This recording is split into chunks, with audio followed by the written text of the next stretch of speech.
Listener, আমরা শুনে এলাম নয়ন নাহিদের ঘটনাটি, আমাদের সেকেন্ড স্টোরিটা। আশা করি আপনাদের সবার ভালো লেগেছে। কেমন লেগেছে আপনাদের ঘটনাটি আপনারা লিখে জানাবেন আমাদের কমেন্ট বক্সে।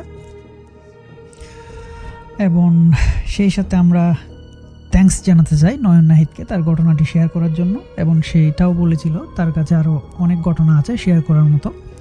আশা করি উনি ওনার নেক্সট ঘটনাগুলো আমাদের পাঠিয়ে দিবেন এবং আমরা সবার সাথে যাতে শেয়ার করতে পারি সেই সুযোগ করে দিবেন। সো ওয়েট করতেছি নয়ন নাহিদের আমরা পরবর্তী ঘটনাগুলোর জন্য। এবং সেই সাথে আমরা চলে যাব আমাদের থার্ড স্টোরিতে।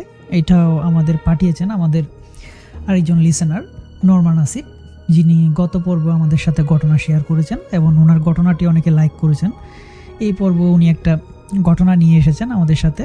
এটা আমাদের বাংলাদেশের পার্বত্য অঞ্চলের বান্দরবানের একটা ঘটনা। মূলত এই ধরনের পার্বত্য অঞ্চল নিয়ে ঘটনা খুব কমই শোনা হয় বা আমরা খুব কমই শুনেছি।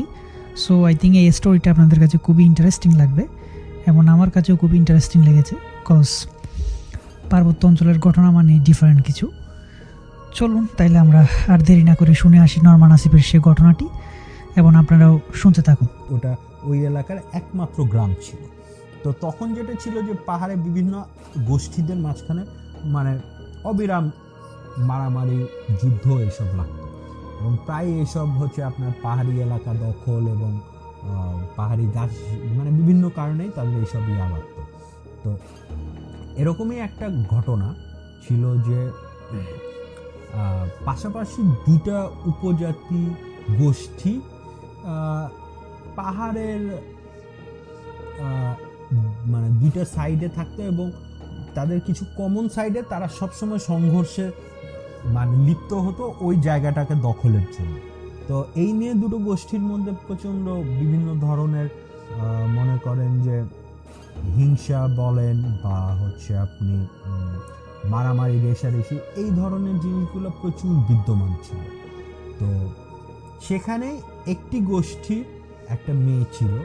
তো সেই মেয়েটি হচ্ছে প্রতিদিন সে তাদেরই নিজস্ব গোষ্ঠীর যে এলাকা সেই এলাকায় একটা ঝর্ণায় সে প্রতিদিন বিভিন্ন কাজের জন্য যেত এবং বলা হয়ে থাকে যে সে বিকালের পর ওই ঝর্ণার ওখানে যেত এবং বিকালের পরে সাধারণত আদিবাসীরা কেউ ঝর্ণার ওইদিকে একদম গোসল বা ওইরকম কোনো কাজ না থাকলে যায় না।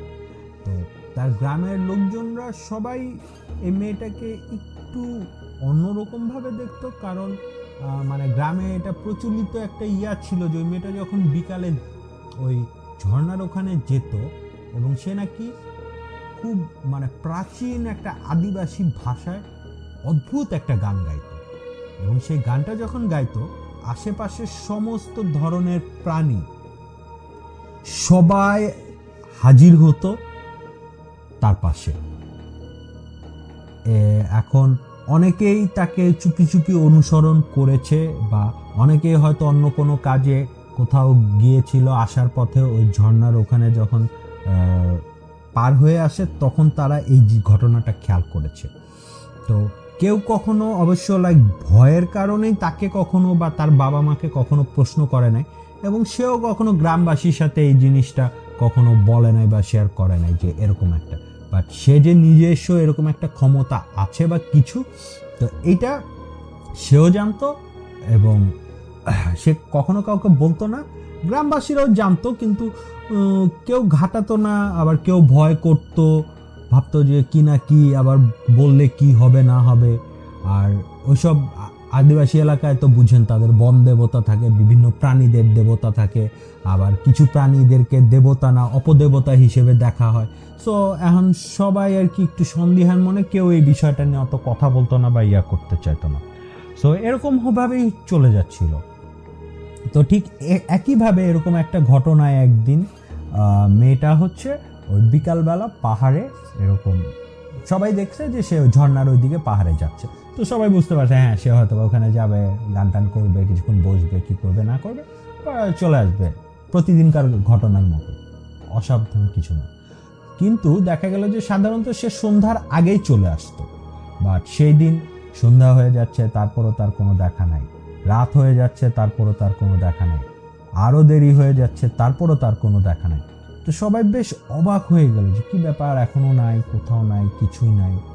তো কেউ আর তাকে খুঁজে পাচ্ছে না, কেউ আর তাকে খুঁজে পাচ্ছে না। তো তারপর অনেকক্ষণ পর, অনেক খোঁজাখুঁজি করার পর দেখা গেল যে সে যে ঝর্ণাটার নিচে থাকতো, সেই ঝর্ণাটা যে পাহাড়ের উপর থেকে পড়তেছে, সেই উপরে তার মৃতদেহ পাওয়া যায়। এবং শুধু তাই নয়, তার মৃতদেহর আশেপাশে প্রচুর বিভিন্ন জীবজন্তুর পায়ের ছাপ, পালক, লোম এগুলা আশেপাশে পাওয়া যায়। কিন্তু আশ্চর্যের ব্যাপার হলো যে তার শরীরে কোনো ধরনের প্রাণীর আক্রমণ, আঁচড় বা এই ধরনের কোনো লক্ষণ নাই। বরঞ্চ তাকে যে একটা মানুষ হত্যা করেছে এবং সেখানে যে একটা অস্ত্র ব্যবহার করা হয়েছিল, সেটার একদম সুনির্দিষ্ট প্রমাণ আছে। এবং আরও হলো যে তাকে আঘাতপ্রাপ্ত করার পর সে সাথে সাথে মারা যায়নি। এখন ধরা হয়ে থাকে যে এটা যে শত্রু গোষ্ঠী, তাদেরই আদিবাসী কেউ হয়তো তাকে সুযোগ পেয়ে হত্যা করেছে, কিন্তু আঘাত করার পরও সে অনেকক্ষণ বেঁচে ছিল এবং মারা যায়নি। এটা এই কারণেই ধরা হয়ে থাকে যে এটা প্রচলিত বলা কথা হয়ে থাকে, যখন তার লাশ পাওয়া যায়, লাশের পাশে বিশাল একটা পাহাড়ের সমতল পাথরের অংশে সে রক্ত দিয়ে কিছু কথা লিখে রেখে গেছিল। কথাটা এরকম যে আজকে এই প্রকৃতি এবং কথা, লোক কথা, এগুলো অনেক কিছু বলে। তারপরও ধীরে ধীরে সময় পার হয়ে যাওয়ার পর এখন আর এগুলা কেউ বিশ্বাস করে না। সবাই এগুলাকে ভুয়া, বুজরুকি, বানানো গল্প, ভয়ভীতি প্রদর্শন এগুলো বলে। কিন্তু আদিবাসী গোষ্ঠীতে যারা বয়স্ক, বয়োজ্যেষ্ঠ আছেন, তারা এখনো এইটাকে খুব মান্য করে চলে। আর বর্তমান যুগের আদিবাসীরা তারা এটাকে রূপকথা গল্প হিসেবেই ধরে নেয়। তো এরকম একটা সময়, এরকম একটা প্রেক্ষাপটে এক লোক, সে পর্যটক, সে এবং তার সাথে তার যে গাইড ছিল, তারা দুজন ওইদিকে কোনো একটা পথে তারা পর্যটন করে হাঁটতে হাঁটতে গিয়ে ওই এলাকাটার ভিতর ঢুকে পড়ে। তো ওই এলাকাটার ভিতর ঢুকে পড়ার পর তারপর তারা ধীরে ধীরে আরেকটু আগাতে আগাতে তারা অনেকক্ষণ ধরে হাঁটতেছে, জার্নি করতেছে, সব কিছু করতেছে। তারা অনেক ক্লান্ত, পরিশ্রান্ত, টায়ার্ড। সো তারা চিন্তা করলো যে আচ্ছা, সামনে একটা ঝর্ণার শব্দ শুনতে পাচ্ছি। তো তারপর তারা আরেকটু আগিয়ে গিয়ে ঝর্ণাটাকে পেল। তো তারপর তারা বললো যে ঠিক আছে, আমরা ঝর্ণার পেলাম যখন, তো তাহলে এখানে একটু বিশ্রাম নেই, আমরা হাত পা ধুয়ে ফ্রেশ হই, আমাদের সাথে যা খাবার আছে ওগুলো একটু খাই, খাওয়া দাওয়া করে কিছুক্ষণ বিশ্রাম নিয়ে তারপর আমরা আবার রওনা দিব। তো বলছে যে গাইড বলতেছে ঠিক আছে দাদা, আপনি তাহলে করেন, আপনি এখানে হাত পা ধন, করেন, মানে খাবার টাবার বের করেন, রেডি করেন, আমি একটু আশেপাশের থেকে কিছু শুকনা ডালপালা নিয়ে আসি, আগুনটা জ্বালাই, তারপর আমি হাত মুখ ধুয়ে আমরা ওই খাবার টিনের ভিতর গরম করে খেয়ে ফেলবো, খেয়ে কিছুক্ষণ রেস্ট নিয়ে আমরা আবার রওনা দিব। ঠিক আছে। তো সময়টা ছিল অলমোস্ট লাইক দুপুরের পরে বিকাল, তারা এখনো দুপুরের খাবার খায় নাই। তো সব কিছু ফ্রেশ ট্রেশ হয়ে সব কিছু করে আসার পর তারা হচ্ছে সব কিছু করে রেস্ট নিচ্ছে।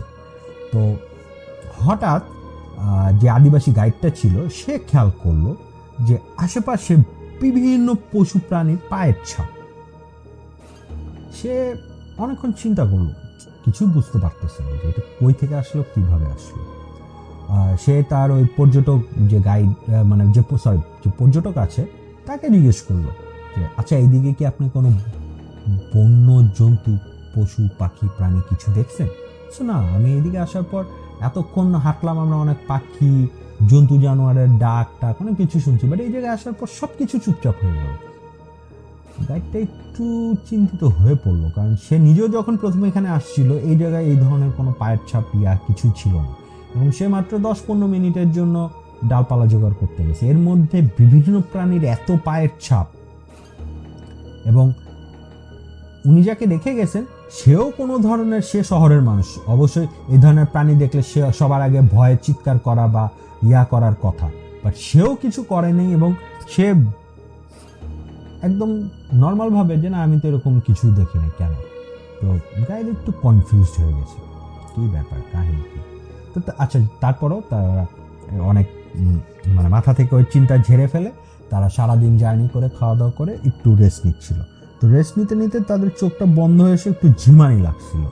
তো তখনই মানে ওই গাইডটা মানে স্বপ্ন, আধা জায়গায় স্বপ্নের মধ্যে উনি শুনতে পাচ্ছে যে এরকম সুন্দর একটা কণ্ঠে একটা মেয়ে একটা অদ্ভুত ভাষায় খুব মায়াবী একটা সুরে গান গাচ্ছে। তো সে অনেকক্ষণ বেশ কিছুক্ষণ গানটা শুনলো, এবং গানটার ভিতরে একটা নেশা, মোহ জাগানোর একটা অনুভূতি আসে। বাট কিছুক্ষণ শোনার পর তার হুট করে সে কোনো কারণে চোখ খুলে খেয়াল করলো যে আশেপাশে কেউ নাই, এরকম গান গাওয়া বা করার মতো কেউ নাই। তার পাশে তার ওই শহরের পর্যটক সে সুন্দর রেস্ট নিচ্ছে। তো গাইডটা আবার কনফিউজ হয়ে গেল, কি ব্যাপার, এটা কি হচ্ছে। তো তারপর সে আবার আচ্ছা ঠিক আছে, মনে হয় এগুলো চিন্তা করতেছি। তারপর সে তো বলছে আচ্ছা ঠিক আছে।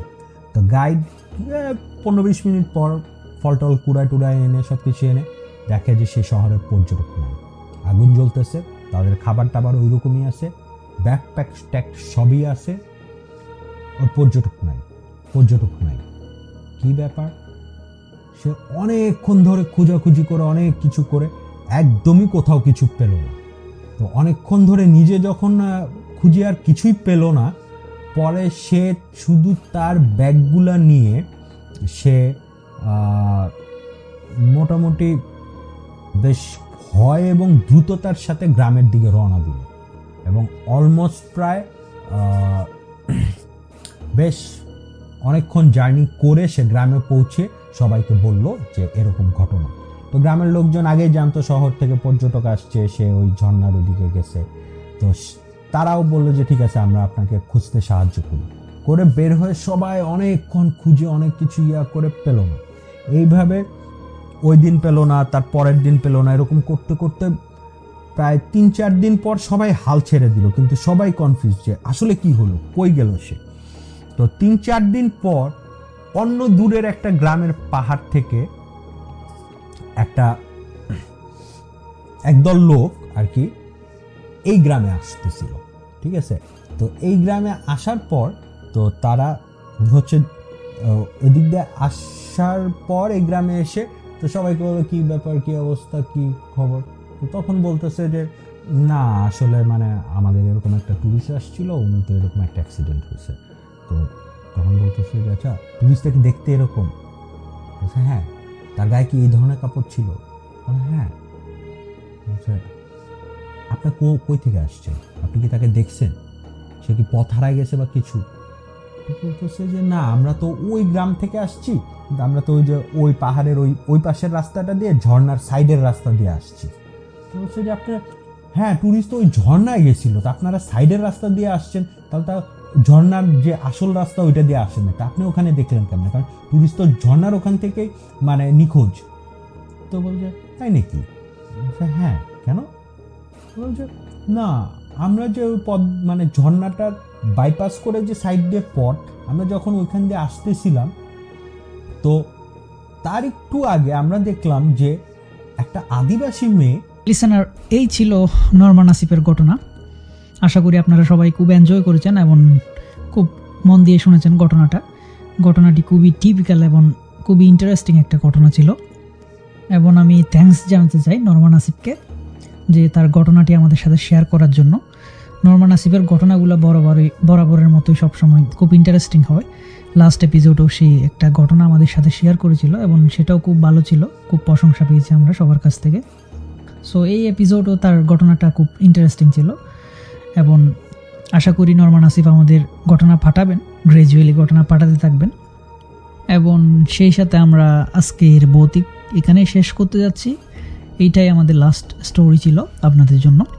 আশা করি সবাই আজকের এপিসোডটা খুব এনজয় করেছেন এবং সেই সাথে আপনাদের সবাইকে আবারও অসংখ্য ধন্যবাদ জানাতে চাই এতক্ষণ সময় নিয়ে আমাদের সাথে থাকার জন্য, আমাদের ঘটনাগুলো শোনার জন্য। আশা করি এইভাবে আমাদের সাপোর্ট দিয়ে যাবেন সব সময়। এবং সেই সাথে সবাইকে বলতে চাই, আপনাদের কাছে থাকা যে কোনো ঘটনা বা যে কোনো স্টোরি আপনারা চাইলে আমাদের লিখে বা ভয়েস রেকর্ড করে পাঠিয়ে দিতে পারেন এবং হয়তো আপনার ঘটনা নেক্সট এপিসোডে প্লে হয়ে যেতে পারে। আমরা সবসময় ওয়েট করতেছি আপনাদের ঘটনার জন্য। আপনাদের ঘটনা হচ্ছে আমাদের একমাত্র রসদ আমাদের এপিসোডগুলো রান করার। সো অপেক্ষায় থাকলাম আপনাদের ঘটনাগুলোর জন্য।